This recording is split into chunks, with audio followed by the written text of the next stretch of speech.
Salut, ça va? Je suis en classe, mais il n'y a personne. Ça change. Aujourd'hui, je profite que les enfants sont partis en cours de sport. Voilà, j'avais envie de prendre un petit moment pour démarrer ce vlog avec vous. On est mi-septembre, la rentrée vient de s'achever depuis quelques jours.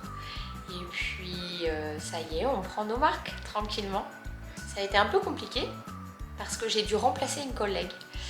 J'ai dû remplacer l'éducatrice de la classe d'élémentaire en arrêt maladie, pas de bol, le jour de la rentrée et dans la première semaine.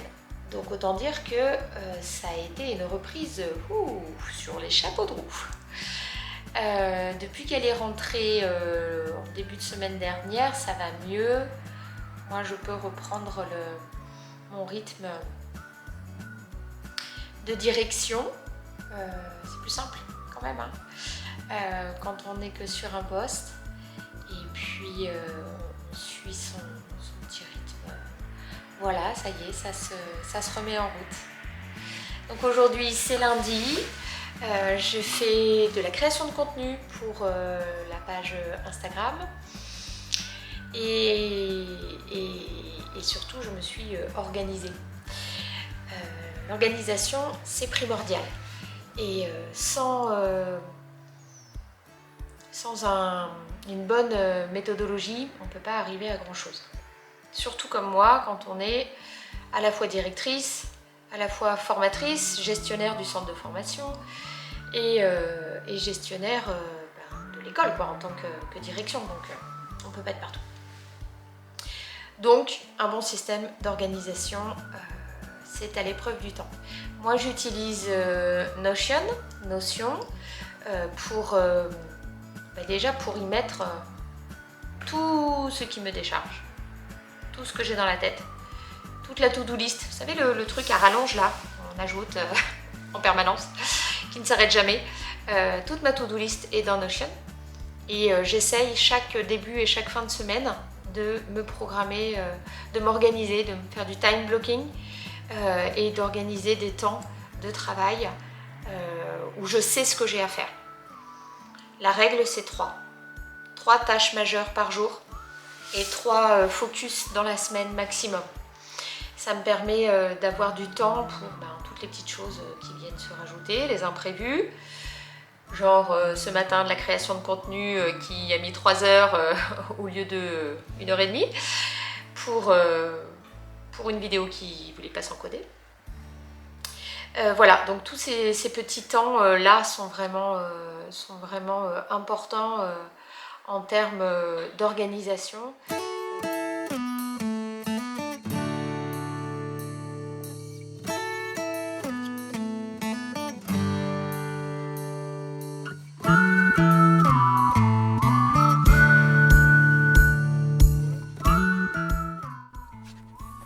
Le damier de la multiplication. 8762 x 2. Nous allons commencer par préparer l'opération. On commence par le multiplicand. On utilise les jetons blancs.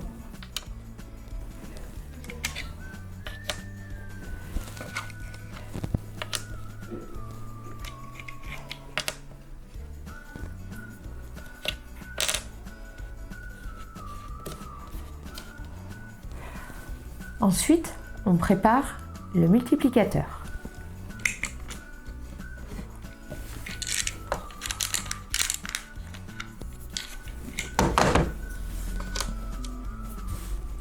Pour cela, le damier est fourni avec une boîte de chiffres blanc et gris pour le multiplicateur et le multiplicand, et par couleur, vert pour les unités, bleu pour les dizaines, rouge pour les centaines, et la même chose pour le multiplicand. Notre opération est prête. 2 x 2. Dans un premier temps, l'enfant pourra utiliser la totalité des perles pour compter 2 x 2 égale 4. Au fur et à mesure où il va connaître ces tables de multiplication, il remplira immédiatement la quantité correspondante. 2 x 6. Encore une fois, soit il peut prendre 2 fois la barrette de 6 et compter, soit il peut tout de suite fabriquer 12. 2 x 6 égale 12. Notre dizaine va arriver sur la case supérieure. Il y en a une. On fait du change. 2 x 7. Là aussi, on peut prendre 2 fois la barrette de 7 et compter, 14. Ou alors, on peut directement fabriquer la somme. N'oublions pas qu'il reste une barrette ici. Pour fabriquer 14, dans un premier temps, nous pourrons laisser la totalité des perles et procéder au change à la fin. 2 x 8, 16.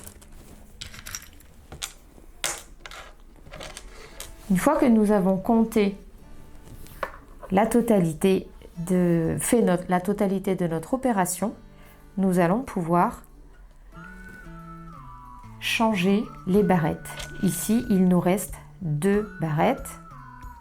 1 plus 4, ça fait 5. 1 plus 6, ça fait 7. Notre résultat est donc 10 000 et 7 000, ça fait 17 524. 17 524.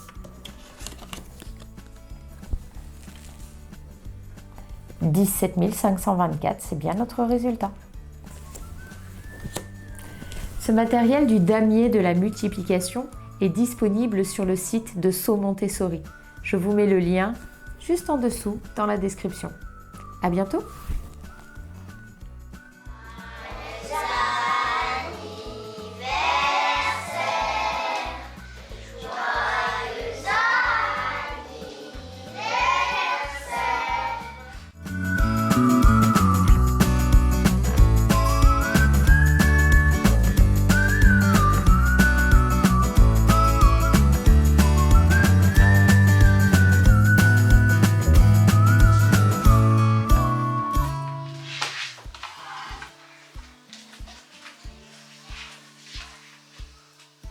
Je suis d'accord, tu as bien fait attention à la hauteur du F. Et cette lettre-là, qu'est-ce que c'est? Un T. Quelle est la hauteur de la lettre T? Eh oui, 2 lignes le T.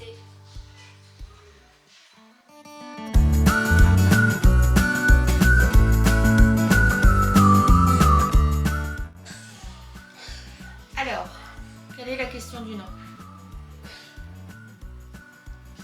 Comment est le nom?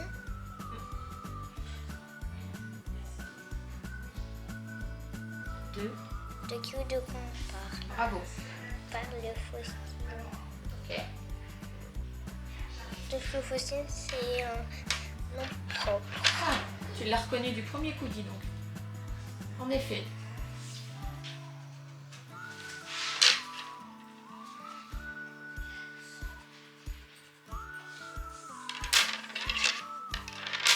De qui ou de quoi on parle? On parle d'une maîtresse. En effet. Une maîtresse a un nom commun parce qu'il y a plusieurs maîtresses. Absolument.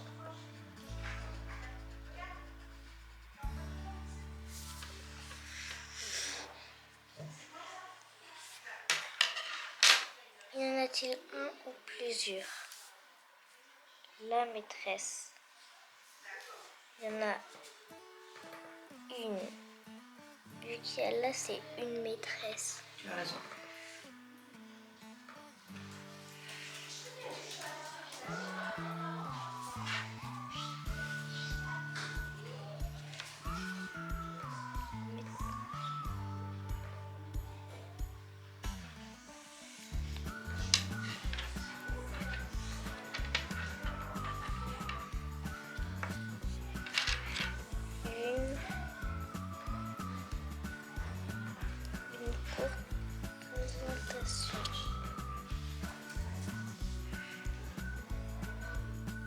Il y a une présentation. Ah, Il y a seulement une présentation parce que c'est écrit une. tu as raison. Une, c'est bien un déterminant. Mais est-ce qu'on peut avoir un déterminant tout seul? Maintenant, il doit y avoir un nom. Alors, Une courte présentation.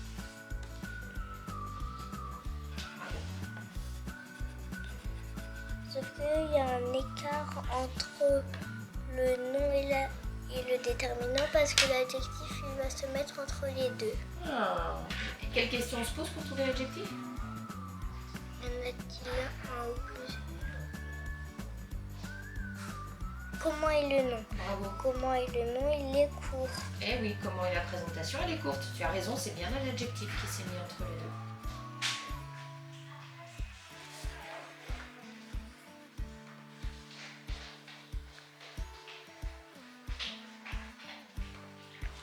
Fait. Comment est le nom? Comment est la maîtresse? Elle fait? C'est sûr? Non. La maîtresse. Je me souviens plus de la question. Quelle question se pose? Qu'est-ce qu'on cherche là? Je sais plus. En rouge, c'est quoi? Je sais plus. Est-ce que c'est un nom? Non. Est-ce que c'est un déterminant? Non. Est-ce que c'est un adjectif? Non. C'est un verbe. Bravo, c'est le verbe. Et quelle question on se pose pour trouver le verbe? Que fait-on? Bravo! Que fait-on? Que fait-on? Que fait la maîtresse? Elle fait. Elle fait. Oui. Que fait la maîtresse? Elle fait. Ce que fait la maîtresse, elle fait, tu as raison.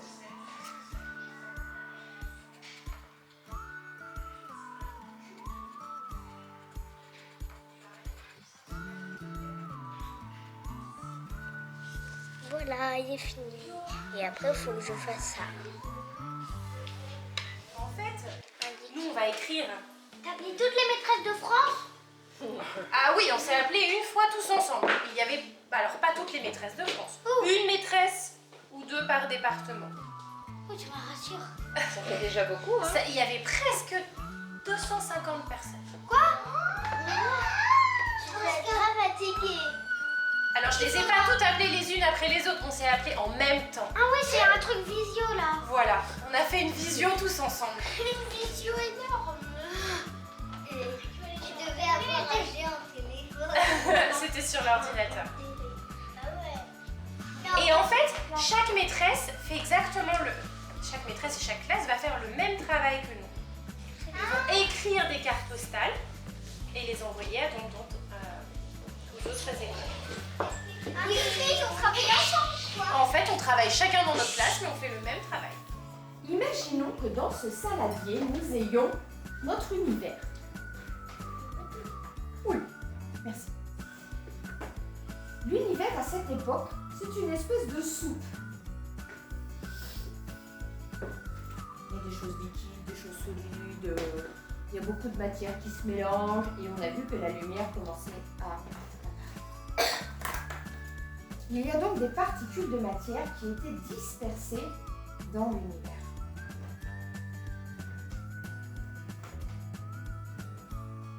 Qu'est-ce qu'il se passe? Elles bougent, oui, mais plus précisément. Elles vont ensemble, absolument. Les particules de matière se rassemblent.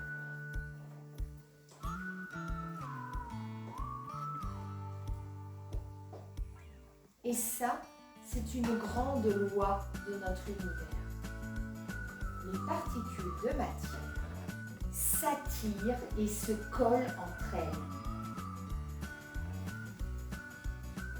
Et en s'attirant, se collant ensemble, elles forment des nuages de gaz. Et ces nuages de gaz s'appellent des nébuleuses. C'est ce qui est noir. Voici une nébuleuse.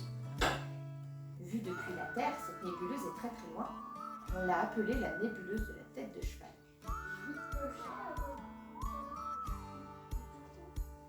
Ceci est un nuage de gaz, une nébuleuse. c'est-à-dire un endroit où les matières s'attirent et se rassemblent, comme les particules de matière dans le sel.